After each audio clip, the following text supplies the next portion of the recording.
Saudara Menteri Kehutanan dan Menteri Pertanian melakukan penanaman pohon serentak di kawasan hutan Cikamurang, Kabupaten Indramayu, Jawa Barat. Kegiatan ini untuk mendukung program Presiden Prabowo Subianto yakni swasembada pangan.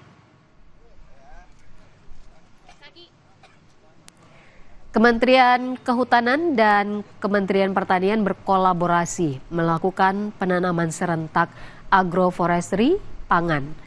Pola agroforestry ini mengintegrasikan tanaman pertanian dengan tanaman kehutanan untuk mencapai manfaat ekologis, ekonomi, dan sosial.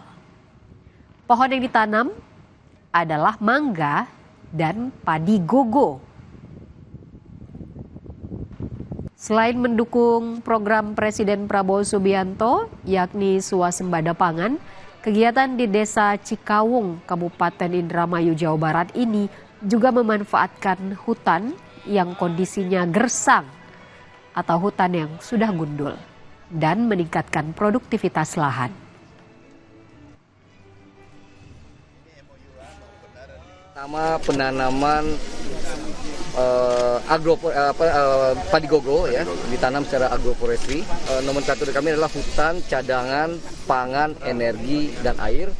Dengan rendah hati kami mengatakan kami ini pemain cadangan untuk mendukung pemain intinya, beliau ini. Pemain cadangan tapi menggolkan bola gitu. Insya Allah. Bolnya gol.